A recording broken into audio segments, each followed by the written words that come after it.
Berubat itu artinya orang tidak bertawakal kepada Allah dengan meyakini yang bagi sakit itu Allah, yang bagi sembuh pun juga Allah. Jadi tak perlu berubat. Macam mana tak berubat? Tak perlu berubat sementara Nabi SAW pun juga berubat.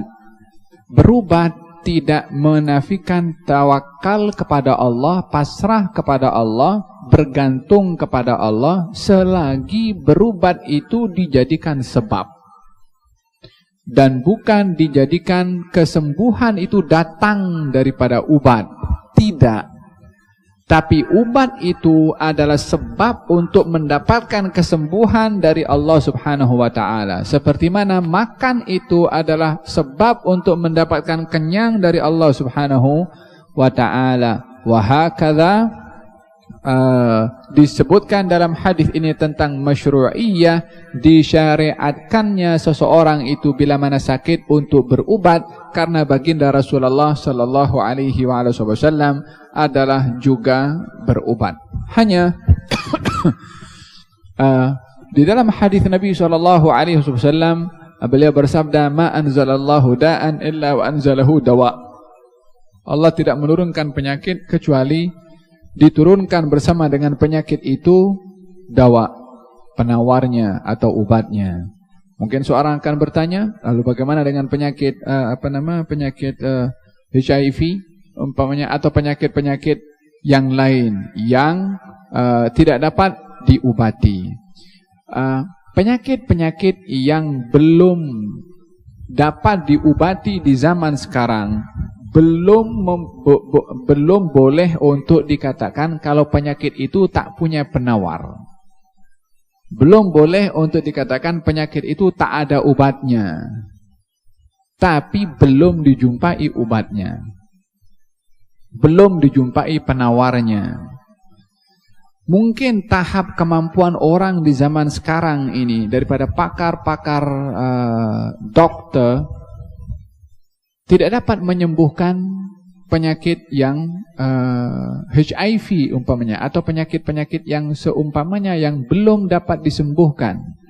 Dan untuk apa? Supaya manusia sadar bila mana adanya penyakit-penyakit seperti ini, dan dokter pun give up untuk mencari penawar kepada penyakit tersebut, supaya mereka sadar sepandai-pandainya dokter pun juga masih ada kelemahan dengan tidak dapat dengan tidak mampu memberikan obat kepada penyakit-penyakit tertentu yang dizahirkan oleh Allah Subhanahu wa ta'ala. Kerana di satu zaman dahulu pernah ada satu fenomena di mana ilmu sains itu dijadikan sebagai satu perkara yang muqaddas. Tahu perkara yang muqaddas, ini perkara suci yang tak mungkin salah, dan mereka bergantung kepada sains. Yang di zaman kita sekarang pun juga provokasi seperti ini, ajakan untuk beriman kepada sains, khususnya di kalangan cerdik pandai, cukup kuat sehingga mereka lebih percaya kepada natijah saintifik berbandingkan kepada apa yang dirahasiakan oleh Allah Subhanahu wa ta'ala daripada perkara-perkara yang gaib. Oleh sebab itu, kajian-kajian yang ada di zaman kita sekarang yang dianggap hasil yang otentik, yang benar bila mana dihasilkan oleh ahli saintifik melalui makmal mereka ataupun usaha-usaha yang mereka sudah buat hasil daripada kajian mereka. Di zaman Nabi Isa alaihissalam, adalah merupakan satu zaman yang mereka tergila-gila dengan ilmu sains, sehingga yang menjadi Tuhan kepada mereka, yang menjadi kepatuhan mutlak kepada mereka masyarakat di zaman itu adalah natijah saintifik, hasil daripada sains. Yang berlawanan dengan sains maka tidak akan mungkin diterima, walaupun yang berlawanan itu ataupun yang tidak menyetujui tentang hasil saintifik adalah agama ataupun wahyu Allah Subhanahu wa ta'ala. Maka Allah Subhanahu wa ta'ala hantarkan Nabi Isa dengan mukjizat yang mencabar ilmu sains. Mukjizat mencabar ilmu sains. Dan Allah bila mana menghantarkan mukjizat, mukjizat itu disesuaikan dengan kondisi Nabi yang diutus oleh Allah Subhanahu wa taala. Bila mana masyarakat waktu itu adalah imbihar, gah dengan perkara yang khawarigul adah, yang di luar kebiasaan, sihir, perkara-perkara di luar kebiasaan, Allah hantarkan Nabi Musa dengan tongkat pun perkara luar biasa terjadi juga melalui tongkat Nabi Musa. Ketika di zaman Nabi Isa, mereka gah dengan ilmu sains, Allah Subhanahu wa taala hantarkan Nabi Isa yang diberikan oleh Allah mukjizat dapat menyembuhkan penyakit yang tidak boleh disembuhkan oleh ahli sains di zaman itu. Adalah penyakit yang pertama, penyakit al-akmaha wal abrasa. Al-akmaha wal abrasa, penyakit orang buta dan orang penyakit apa itu? Apa namanya? Sopak. Kusta, kusta. Nah, dan juga mati. Ada dokter boleh kasih hidup orang mati? Sampai hari kiamat tak ada dokter boleh kasih hidup orang mati. Tapi Allah Subhanahu wa taala, apa yang dokter boleh buat kalau orang itu sudah nazak? Suruh bawa balik ke rumah. Dokter angkat tangan, kami angkat tangan, tak boleh. Nah, sebab apa? Berhadapan dengan ruh nak keluar. Dan dua penyakit yang lain, buta dan penyakit kusta. Allah Subhanahu wa taala hantarkan kepada Nabi Isa alaihissalam mukjizat dapat menyelesaikan tiga perkara ini.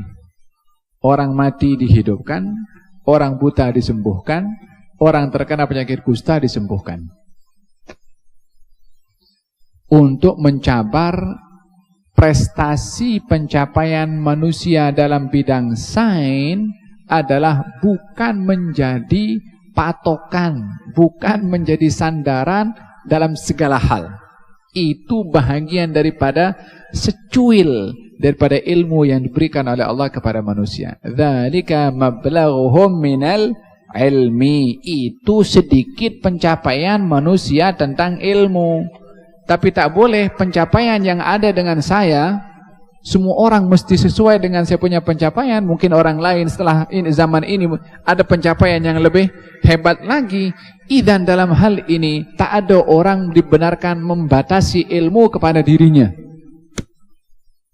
Dan ini adalah bukti di mana Allah Subhanahu wa taala menzahirkan keilmuan kepada Nabi Isa untuk mencabar orang yang mendakwa dirinya berilmu dan sudah sampai kepada peringkat tertinggi dalam keilmuan, dilemahkan, ditunjukkan kelemahan mereka, tidak dapat menyembuhkan penyakit buta dan juga penyakit kusta, serta orang yang sudah akan meninggal dunia, mereka angkat tangan. Pada akhirnya Nabi Isa dizahirkan oleh Allah Subhanahu wa taala dengan kekuatannya Allah Subhanahu wa taala. Idzan tidak ada penyakit yang diturunkan oleh Allah kecuali ada penawarnya. Hanya kalau belum dijumpai, maknanya tahap kemampuan zaman itu adalah belum menjumpai penawar kepada penyakit tersebut. Ini bila mana dilihat penawar itu adalah daripada perubatan-perubatan yang dibuat oleh manusia. Adapun makna yang kedua daripada penawar itu adalah makna penawar tersebut adalah kesembuhan langsung yang diberikan oleh Allah Subhanahu wa taala walaupun terkadang tanpa berubat.